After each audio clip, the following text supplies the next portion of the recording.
예수께서 그들에게 항상 기도하고 낙심하지 말아야 할 것을 비유로 말씀하여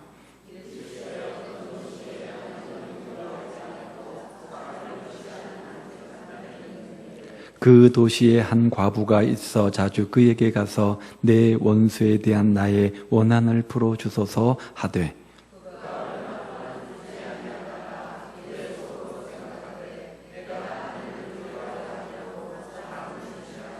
이 과부가 나를 번거롭게 하니 내가 그 원한을 풀어주리라. 그렇지 않으면 늘 와서 나를 괴롭게 하리라 하였느니라.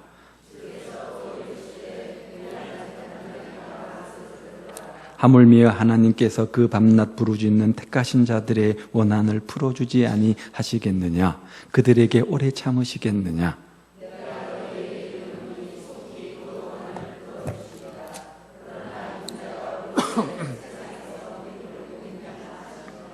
아멘.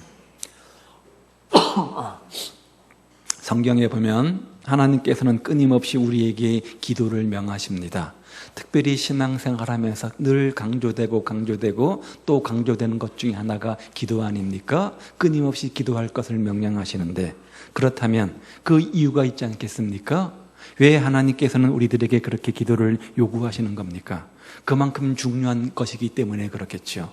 많은 이유가 있겠지만 한 두세 가지 생각해 보면, 첫째, 하나님은 우리와 교제하고 싶으셔서 기도를 명하신다는 겁니다. 하나님은 우리를 사랑하십니다. 우리를 위해서 독생자를 주실 만큼 우리를 사랑하십니다. 그런데 누구든지 사랑하는 사람과는 어떻습니까? 더 많은 시간을 보내고 더 많은 대화, 더 많은 교제를 갖고 싶어 하는 것처럼 하나님도 그래서 우리에게 기도를 명하시고 그 기도를 통해서 하나님과 우리의 미로의 시간, 영적 교제의 풍성함을 경험하기 원하신다는 거죠. 또 한 가지 이유는 우리는 기도 가운데 삶을 변화받기 때문에 그렇습니다. 기도를 통해서 하나님을 만나게 되어지면 변화가 일어나게 되어집니다. 내 생각과 내 뜻과 내 고집과 내 편견으로 가득 찼던 내 마음이 점점점 기도 가운데 내 생각을 내려놓게 되어지죠. 내 고집과 내 주장을 내려놓게 되어지죠. 하나님의 뜻을 찾게 되어지고 하나님의 생각을 찾게 되어집니다. 그러면 우리 모두가 하나님의 사람으로 변화되어지고 성숙하게 되어지겠죠. 그런 변화를 원하시기 때문에 우리에게 기도의 도구를 활용하시는 겁니다.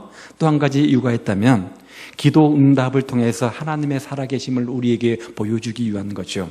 우리가 기도하면 하나님은 그 기도에 응답하십니다. 그리고 그 기도 응답을 우리가 목격하게 되어지면 하나님은 살아계시는 분이시구나. 저 성경책에만 있는 갇혀있는 분이 아니라 내 생활 속에서 얼마든지 기도 가운데 역사하시는 살아계신 분이구나. 그 사실들을 체험하며 경험하기 때문이라는 거죠. 하나님께서는 이런 이유들 때문에 우리에게 기도를 명하시는데 때로는 우리에게 문제를 허락하셔서 그 문제 때문이라도 기도하게 하시는 경우가 있습니다. 우리는 지난주 17장을 살피면서 믿음을 살펴보았습니다. 믿음의 특성이 무엇인지, 믿음의 본질이 무엇인지 살펴보았습니다. 믿음의 역사의 힘을 살펴보았습니다. 우리에게 믿음의 크기가 중요하지만 더 중요한 것은 믿음의 생명력이었습니다. 겨자씨만한 조그만 믿음이 있다고 할지라도 작은 믿음이지만, 작은 믿음의 크기지만 그 겨자씨 같은 믿음 안에 생명력만 있다면 풍성한 열매를 맺을 수 있다 살펴보지 않았습니까? 자, 그런데 그런 믿음의 역사의 힘의 근원이 뭡니까? 어떻게 생명력 있는 믿음의 주인공 될 수 있습니까? 그냥 되는 건 아니잖아요. 방법이 뭡니까? 기도죠. 기도 가운데 우리는 믿음이 생기잖아요. 기도 가운데 헌신의 농도가 진하게 되어지고 기도 가운데 더욱더 하나님을 사랑하게 되어지고 더 많이 기도하다 보면 더 많이 하나님을 위해서 충성, 헌신, 봉사해야 되겠다. 기도하다 보면은 내 현실과 내 조건과 내 상황은 아니지만 믿음의 기도로 믿음으로 도전하고 싶어서 더 열심히 하나님 앞에 믿음으로 도전하며 충성하며 헌신하며 맡겨진 직분 더 감당하기 원하는 마음을 갖게 되는 것 아닙니까? 열심히 기도한다고 하는데 점점 헌신의 농도나 직분의 사명들을 게을리한다? 잘못된 거죠. 더 많이 기도하면 기도할수록 더 많이 주님을 사랑하고 주님의 뜻을 찾기 때문에 더 많이 헌신의 농도나 더 많이 직분의 충성을 더 잘할 수밖에 없는 거죠. 오늘 본문은 그런 기도에 관한 말씀입니다. 어떤 도시에 하나님을 두려워하지 아니하고 사람을 무시하는 재판관이 있었습니다. 그 도시에 한 과부가 있었는데 억울한 일을 당했던 것 같아요. 과부는 자기의 일을 그 문제를 혼자 극복할 수 없었기 때문에 재판관을 찾아갑니다. 그리고 자신의 억울함을 말하면서 도움을 요청합니다. 그 당시 재판관은 그 동네 사람들의 억울함을 풀어주는 역할을 하는 사람입니다. 불의한 재판관은 처음에는 과부의 말을 들어주지 않죠. 그런데 그 과부가 포기하지 않고 계속해서 재판관을 찾아오고 또 찾아오니까 결국은 귀찮아서 과부의 청을 들어주게 되었다. 이런 비유를 주십니다. 그러면서 기도는 이러한 것이다. 기도에 대한 교훈을 주시는데요. 주님은 이 이야기를 통해서 우리에게 기도에 관해서 뭔가 교훈하고 가르쳐 주시기를 원했던 것 같습니다. 그러면 이 비유를 통해서 주시는 기도에 대한 관한 교훈이 무엇입니까? 몇 가지를 생각해 보기 원하는데, 하나는 1절에 보면 이 비유의 주신 목적 두 가지를 말하죠. 하나가 뭡니까? 항상 기도해야 된다는 겁니다. 기도라고 하는 것은 항상 하는 거라는 거죠. 항상 기도하고, 이렇게 본문이 시작이 되어집니다. 우리는 항상 기도해야 된다는 거죠. 데살로니가전서 5장 17절에 보면 항상 기뻐하라, 쉬지 말고 기도하라, 이렇게 되어져 있습니다. 에베소서 6장에 보면 무시로 깨어 기도하라, 이렇게 성경은 말합니다. 기도는 쉬워서는 안 된다는 거예요. 늘 해야 된다는 거죠. 왜 그렇습니까? 왜 기도를 쉬워서는 안 됩니까? 흔히 우리가 기도를 뭐라고 부릅니까? 영혼의 호흡이라고 하죠. 영혼의 호흡이라고 합니다. 호흡은 어떻게 돼요? 끊어지면 죽는 것처럼 기도가 끊어지면 영적으로 죽는다는 거예요. 그런데 세상을 살다 보면 영적으로 가끔 내 자신을 볼 때, 내 영혼이 죽어 있는 것처럼 느껴질 때가 참 있지 않습니까? 신앙생활을 안 하는 건 아닙니다. 예수를 안 믿는 건 아닙니다. 내가 하나님의 자녀인 것은 분명히 믿습니다. 열심히 내가 예수를 믿는 것도 압니다. 구원의 확신도 있습니다. 죽으면 천국 간다는 확신도 있습니다. 그런데 지금 내 생활, 내가 하고 있는 내 영적 상태를 보면 하나님과 영적으로 단절되어서 영적으로 죽어져 있는 내 모습을 발견할 때가 있습니다. 예배를 드리지만 하나님을 느낄 수가 없습니다. 예배를 드리면서 하나님의 임재와 하나님의 감격을 경험하지 못합니다. 찬송은 하지만 하나님과 단절되었다고 느껴집니다. 찬송할 때 끌어오는 깊은 감격과 감사가 없습니다. 하나님의 일을 하면서도 전혀 기쁨이 없습니다. 하나님 일을 한다고 하는데 하나님과 상관없는 삶을 사는 것처럼 느껴집니다. 왜 그럴까요? 기도, 영적 호흡이 끊겨져 있기 때문이라는 거예요. 기도에 있어서 가장 중요한 것이 무엇입니까? 지속성이잖아요. 호흡은 어쩌다 한번 세게 강하게 하는 것보다도 지속적으로 꾸준히 하는 것이 중요한 것인 것처럼 기도 역시 지속적으로 하는 것이 중요합니다. 코골이가 심한 사람 곁에서 자는 거 참 무척 힘들고 괴로운 일이죠. 그런데 코 고는 소리보다도 옆 사람을 더 힘들고 긴장하게 만드는 것은 코골이 소리가 아니라 무호흡증입니다.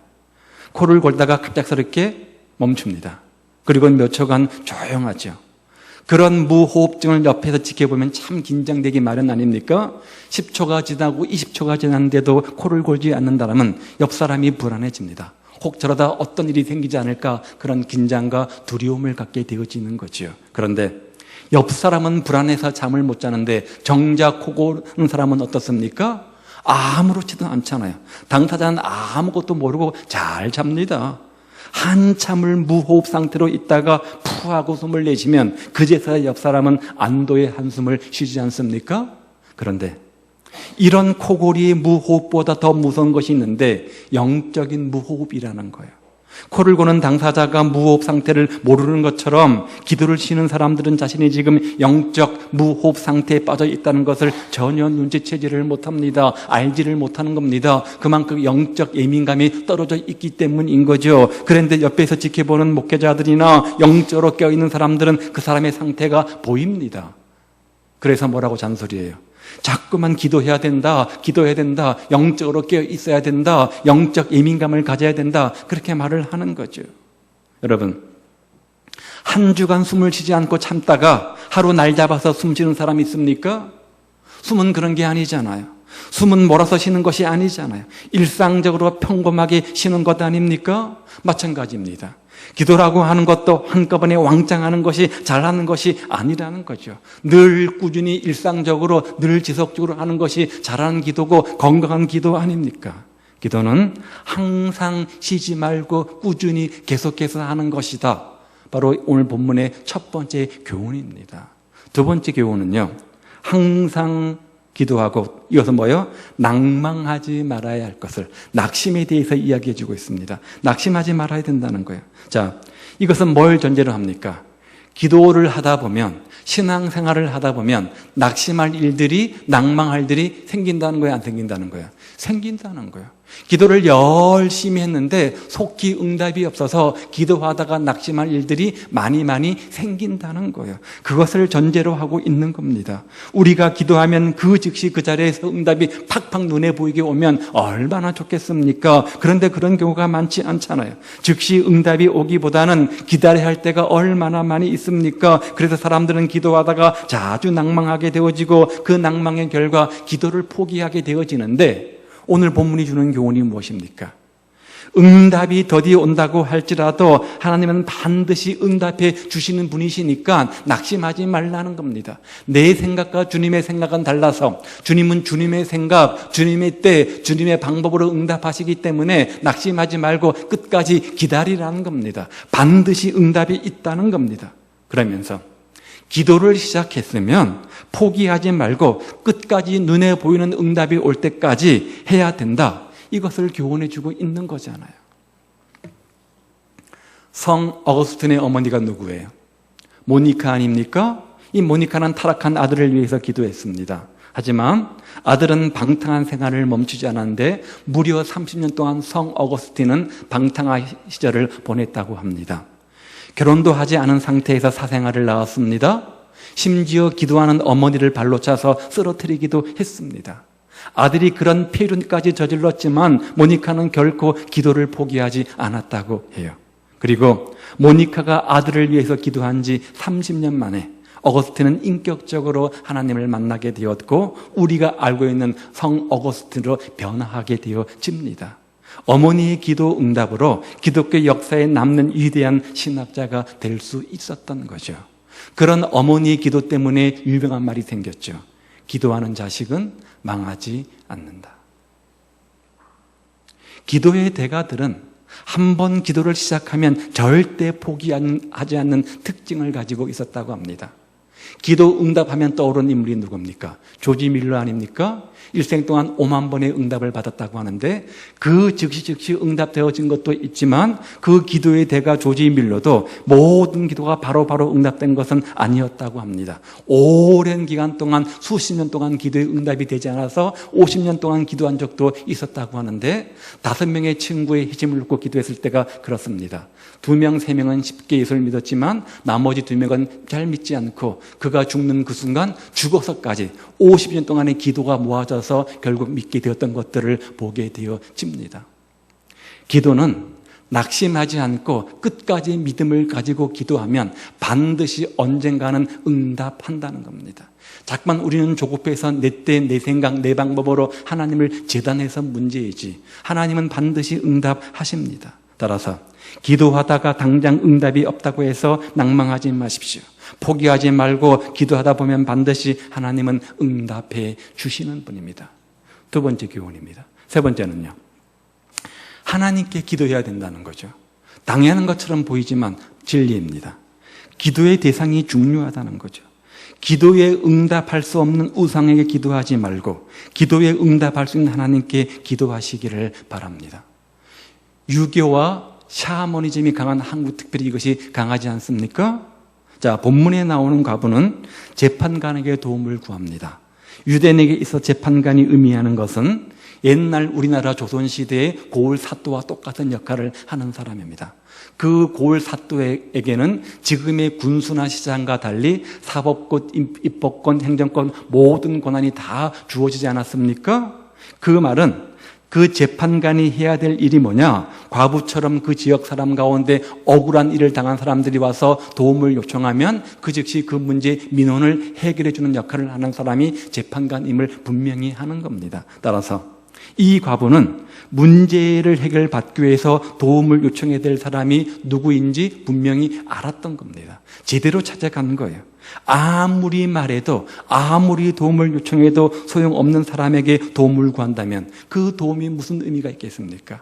아무리 열심히 기도를 합니다. 새벽 기도하고 철야 기도하고 금식 기도하고 단식 기도를 한다고 할지라도 그 기도를 들으시고 응답할 만한 대상이 정말 신뢰할 만한 대상이 아니라고 한다면 그 기도는 공연불에 불과한 거잖아요.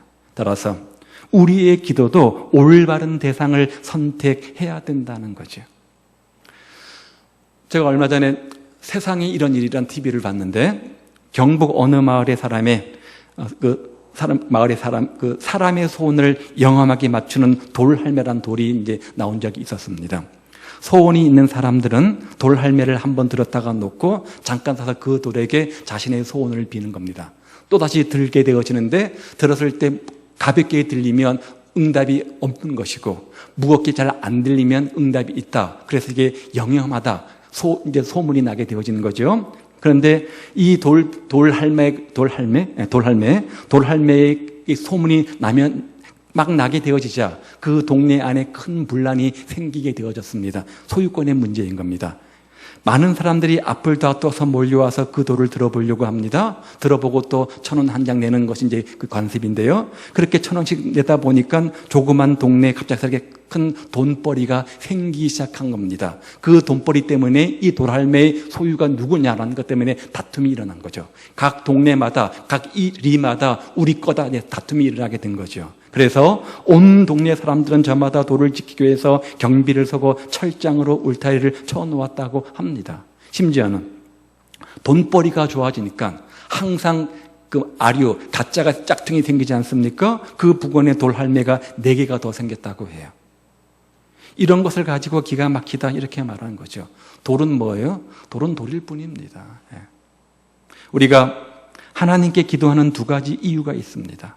왜 하나님께 기도해야 되는가? 하나님은 우리의 기도를 들어주실 능력이 충분한 분이기 때문인 거예요. 하나님은 천지 만물을 지으신 창조주이십니다. 만물의 창조주이신데 못할 일이 뭐가 있겠습니까? 하나님은 기적의 하나님이십니다. 하나님은 능력의 하나님이십니다. 하나님은 불가능을 가능케 하시는 하나님입니다. 하나님은 우리의 기도에 응답할 만한 충분한 능력이 있는 분이기 때문에 우리는 그 주님께 기도해야 되는 겁니다. 또 하나 이유는 그런 능력이 있으면서 불구하고 전혀 관심이 없거나 사랑이 없거나 들어줄 용의가 없다면 문제가 되겠지만 하나님은 그런 능력의 하나님일 뿐만 아니라 우리를 너무너무 사랑하셔서 우리가 기도하기만 하면 기도 들어주고 싶어서 안 달란 분이기 때문이라는 거예요. 하나님은 우리를 사랑하십니다. 우리를 사랑하셔서 얼마큼 사랑하셨냐? 자기의 독생자 아들까지 주셨으니까 무엇이 아깝겠습니까? 더 많은 것을 주고 싶은 부모의 마음처럼 하나님 아버지는 그런 마음이잖아요. 그래서 하나님은 우리의 아버지요, 우리는 그분의 자녀 아닙니까? 하나님은 우리의 기도에 응답해 주고 싶어 하시는 분입니다. 그러므로 하나님께 기도하는 것은 참으로 잘하는 선택이라는 거죠. 그렇게 하나님은 능력의 하나님이요 사랑의 하나님이시기 때문에 우리의 기도에 반드시 응답하시는데 어떻게 응답하시냐? 개인적으로 응답하시기도 하시고요 공동체적으로 응답하시기도 합니다. 하나님은 개인적인 기도를 들으시고 응답하실 능력이 있습니다. 성경에 보면 많은 사람들이 자신의 문제를 끌어와서 주님께 기도하고 응답받았던 경우들을 많이 이야기하지 않습니까? 한나를 보십시오. 자식이 없다는 것 가정적 문제이기는 하지만 한나 개인의 문제 볼 때는 개인의 큰 문제입니다. 굉장히 심각한 문제였습니다. 어떻게 했어요? 실로에 있는 하나님의 성전에 들어가서 간절히 기도했다 이렇게 말하잖아요. 개인의 문제를 끌어안고 기도한 겁니다. 나라를 구하겠다는 것 아니었습니다. 그저 자신의 개인적 문제를 놓고 기도한 겁니다. 그런데 하나님은 어떻게 했어요? 그건 네 개인적 문제니까 네가 알아서 해라 이렇게 말씀하셨어요. 하나님은 그녀의 기도에 응답해서 누구를 주셨어요? 사무엘을 주셨잖아요. 한나의 기도에 응답하신 하나님은 여러분의 개인적인 문제, 그 문제가 크든 작든 사소한 문제이든 그 문제에 대해서도 반드시 응답하시는 분이시라는 거예요. 또한 하나님은 공동체의 기도를 들으시고 응답할 능력이 있으신 분이십니다. 성경에 보면 이스라엘 사람들이 나라를 위해서 기도하는 것에 대한 응답들이 참 많이 나옵니다.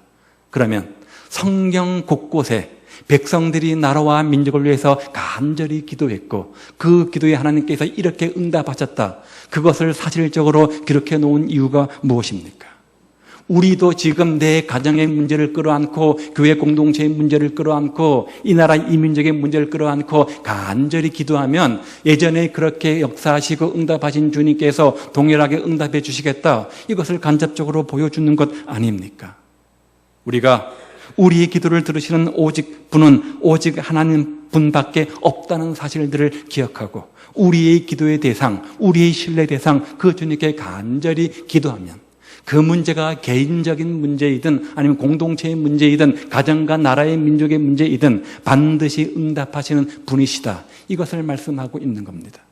재판관이 그 동네 사람의 어떤 민원을 제기했을 때 그 민원을 반드시 들어줘야 되는 것처럼 우리 아버지 하나님은 자녀인 우리가 어떤 것을 요청했을 때 반드시 들어줘야 할 책임이 그분에게 있음을 시사하는 거죠. 네 번째 교훈은요. 분명한 기도 제목을 가지고 기도하라는 거예요. 그 도시에 한 과부가 있어 자주 그에게 가서 내 원수에 대한 나의 원한을 풀어주소서 하되 기도할 때 분명한 기도 제목, 조금 더 말씀드리면 구체적인 기도 제목이 있어야 된다는 거죠.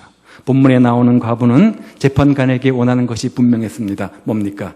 자신의 원수에 대한 원한을 갚아달라는 거였어요.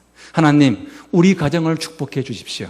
하나님, 우리 교회를 축복해 주십시오. 하나님, 이 나라 이 민족을 축복해 주십시오. 라는 기도보다는 하나님, 우리 가정 이렇게 우리 교회 이렇게 하나님, 이 나라 이 민족 저렇게 보다 구체적이고 분명한 기도 제목이 필요한 거죠. 두리뭉실하게 기도하면 주님의 응답도 두리뭉실하게 오는 겁니다. 따라서 제목이 분명하고 구체적이어야 됩니다. 히스기야의 기도 제목이 무엇입니까? 생명을 연장해 달라는 거였죠. 소경 바디메의 기도 제목이 뭡니까? 눈을 뜨게 해달라는 거였죠. 보다 분명하고 구체적 기도가 우리 가운데 있어야 된다는 것이 네 번째 교훈입니다. 다섯 번째는요. 기도하되 부르짖어 기도하라는 거예요. 7절 말씀을 보십시오. 하나님께서 그 밤낮 부르짖는 택하신 자들의 원한을 풀어주지 않냐겠느냐. 특별히 기도란 말을 쓰지 않고 부르짖는 이 단어를 썼습니다. 그렇죠? 자, 부르짖는다. 또 다른 의미는 뭡니까? 간절한 기도를 의미하는 거죠. 간절한 기도를 의미하는 겁니다. 간절하다의 말의 뜻은 내 모든 열정과 기운을 소모시킨다. 그런 의미가 있다고 합니다. 무슨 말인가? 마치 오늘이 내 마지막 순간인 것처럼, 마지막 생명을 불태우는 것처럼 모든 것을 걸고 기도하는 것을 의미할 때 부르짖는다, 간절한 기도, 그렇게 말하는 겁니다. 구세군의 창시자 윌리엄 부스는 응답받는 기도의 비밀에 대해서 이렇게 말했어요. 거기에 생사가 달린 것처럼, 이 문제의 생사가 달린 것처럼, 이 기도 제목에 생사가 달린 것처럼 기도하는 것, 이것이 바로 응답받는 기도의 비밀이다, 이렇게 말했어요. 되면 되고 안 되면 말고, 응답하면 좋고 아니면 말고 한번 찔러보는 식으로 기도해서는 안 된다는 거죠. 마치 이 줄을 놓으면 저 천길 낭떠러지로 떨어진다는 상황에서 생명줄을 꼭 붙잡고 놓을 수 없는 것처럼 그렇게 간절하게 기도하는 것, 바로 이것이 부르짖는 기도의 의미라는 거죠. 기도할 때 설렁설렁 대충 하지 마십시오. 죽기 살기로 작심으로 일사각오로 기도하십시오. 하나님은 그런 간절한 기도에, 그런 부르짖는 기도에 응답하시는 겁니다. 큰 소리로 막 기도하는 것이 부르짖는 말의 의미는 아닙니다. 간절한 거죠. 간절함의 표현인 거죠.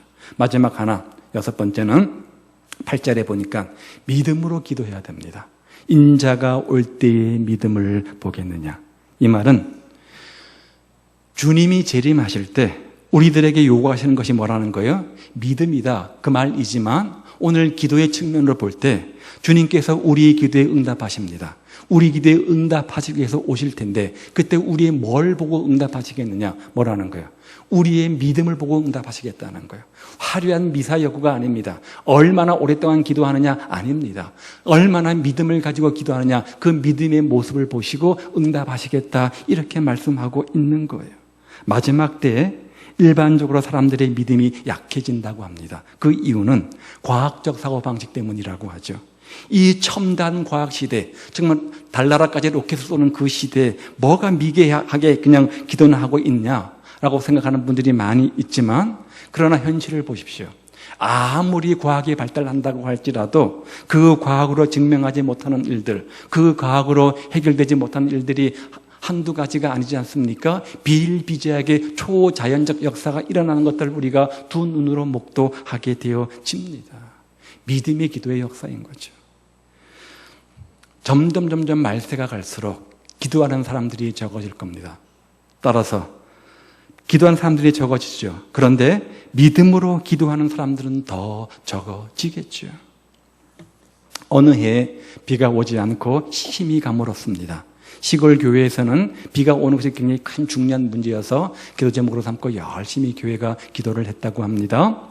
그대로 계속 비가 오지 않으면 교인들 농사가 다 망치게 생긴 거죠. 그래서 교회에서 주일 예배 시간에 목사님께서 광고를 하셨습니다. 오늘 오후 몇 시에 뒷동산에 올라오셔서 비가 오기를 위해서 함께 합심 기도할 테니까 모두가 참석해서 함께 기도하시기를 바랍니다. 이렇게 광고를 하신 거죠. 정해진 시간이 되어서 사람들이 산 위로 모여듭니다. 왜 온 겁니까? 비가 오기를 기도하기 위해서 온 것이죠. 그들은 비가 오기를 위해서 기도하기 위해서 이 땅에 여기에 모인 것입니다. 그런데 그 많은 사람 중에 한 어린아이만 우산을 준비해 왔습니다. 사람들은 아이에게 핀잔을 주면서 이렇게 말합니다. 야, 비도 오지 않는데 웬 우산을 가지고 왔냐? 그 아이가 대답합니다. 기도하면 비가 올 테니까 비에 맞지 않으려고 우산을 준비한 겁니다. 만약 그때 비가 왔다면 누구의 믿음 때문에 비가 온 겁니까? 우산을 준비한 어린아이의 믿음의 역사 아니겠습니까? 흔히 지금을 말세라고 말하죠. 아니, 말세지말이라고 말합니다. 말세의 증상 중에 하나가 뭐냐? 바쁘다는 거죠. 사단은 기도를 못하게 하는 방법 중에 하나가 뭐냐? 자꾸만 우리를 바쁘게 만드는 겁니다. 자꾸 나를 심리적으로 나는 바빠. 현대를 사는 사람들은 바빠서 못해. 바쁘기 때문에 자꾸 그렇게 우리에게 마음속의 것들을 세뇌시킵니다. 보통 사람들은 바빠서 기도할 틈이 없다고 말합니다. 바빠서 제대로 예배생활, 신앙생활 할 틈이 없다고 말합니다. 그런데 믿음의 사람, 기적의 주인공들은 오히려 바쁘기 때문에 더 많이 더 간절히 기도하는 모습들을 보죠. 미국의 백화점 왕인 존 워너 메이커라는 사람이 있습니다. 그가 가진 백화점이 160개가 넘는다고 해요. 그런데 이 사람은 안 바쁘면 하루에 1시간 기도를 합니다. 바쁘면 2시간 기도합니다. 눈코 뜰 새 없이 바쁘면 3시간 기도한다고 합니다. 바쁘다는 말은 뭡니까? 그만큼 일이 많다는 거죠. 일이 많다는 것은 그만큼 하나님의 도우심의 영역들이 많이 있다는 것이죠. 그래서 더 많이 바쁘면 더 많이 하나님의 도우심을 바라기 위해서 더 많이 기도한다는 거죠. 기도 시간을 정하십시오. 새벽도 좋습니다. 또 저녁도 좋습니다. 일정한 시간을 정하고 하나님 앞에서 엎드려 기도하시기를 바랍니다. 우리에게는 새벽 기도 또 정해진 수요 기도가 여기에 해당될 겁니다. 하루 기도하는 것과 100일 기도하는 것은 영적 파워가 다릅니다. 1년 기도한 것과 10년 기도한 것은 파워가 다른 겁니다. 기도가 쌓이면 그것이 여러분의 힘, 저력이 반드시 됩니다. 기도한 것이 어디로 갑니까? 아닙니다. 기도하다 보면 반드시 쌓여서 언젠가는 폭발하게 됩니다. 언젠가는 응답으로 열매를 맺게 됩니다.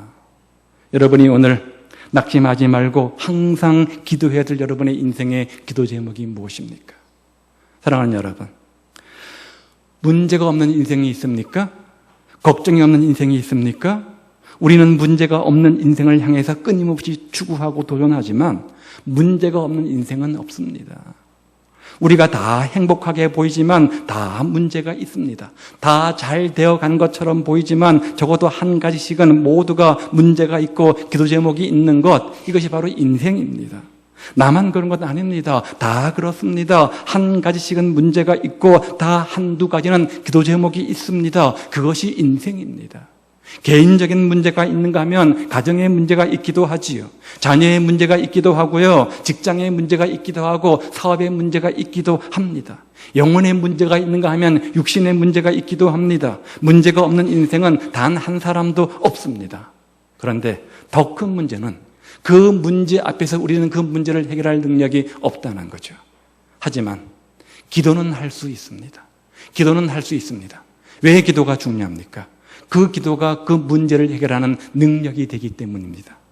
내게 능력 주시는 자 안에서 내게 능치 못할 것이 없는 거잖아요. 우리가 기도할 때만 우리의 마음을 지킬 수 있습니다. 기도만이 우리의 분노를 잠재울 수 있습니다. 기도만이 우리의 마음의 미움을 잠재울 수 있습니다. 기도만이 우리 인격을 지킬 수가 있습니다. 기도만이 우리 문제를 해결할 수 있습니다. 기도하면 찬송이 들어오고 대신에 한숨이 빠져나갑니다. 기도하면 냄새나는 물은 빠져나가고 새물이 들어오게 되어집니다. 기도하면 탄식이 빠져나갑니다. 기도하면 원망이 사라집니다. 대신에 기쁨이 들어오고 감사가 넘치게 되어집니다. 기도하면 사랑이 샘솟게 되어지고 믿음이 생기게 되어집니다. 기도하면 헌신의 농도가 진하게 되어지고 기도하면 믿음으로 도전하게 되어집니다. 지금까지 내 현실, 내 노력으로는 안 될 것 같은 그 현실 속에서도 하나님 믿고 기도하고 믿음으로 도전하는 능력들이 기도 가운데 생기는 겁니다. 기도하면 더 큰 헌신하게 되어집니다. 더 많이 주님 사랑하게 되어지고 더 많이 교회 사랑하게 되어지고 그래서 더 많이 주 앞에 맡긴 직분들을 가지고 더 충성하려고 노력합니다. 기도는 열심히 하는데 헌신의 농도가 약해지고 맡겨진 사명을 게을리한다? 기도는 열심히 하는데 또 다른 일에 문제가 생긴다? 잘못된 기도인 거죠. 잘못된 기도죠. 여러분, 기도하시기 바랍니다. 기도하는 여러분이 되시기를 우리 주님의 이름으로 축복을 드립니다. 성령의 능력으로 인격을 지킨 여러분 되시기 바랍니다. 하나님의 능력으로 여러분 마음을 지키는 여러분 되시기를 바랍니다. 기도하다 보면 도저히 불가능한 것처럼 보이는 현실의 문제가 기도 가운데 은혜가 임하면 믿음으로 도전하고 싶은 마음들이 생깁니다. 안 될 거야, 안 돼라고 했던 것들이 기도하다 보면 할 수 있겠다, 해야 되겠다, 믿음으로 도전하게 되어집니다. 그래서 요만큼 헌신했다면 더 큰 헌신을 하게 되어지고 이만큼 충성했으면 더 큰 충성을 하게 되어집니다.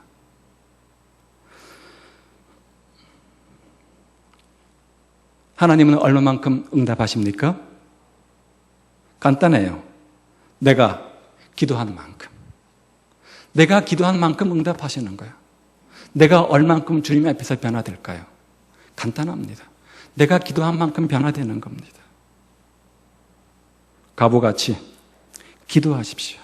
마음의 소원들을 가지고 기도하십시오. 의심을 버리고 하나님께서 세우실 걸로 믿고 채우실 것을 믿고 믿음으로 기도하셔서 후반기에는 풍성한 응답의 열매로 하나님께 영광 돌리고 더 감사하며 더 헌신하고 충성하는 여러분들 되시기를 우리 주님의 이름으로 축복을 드립니다.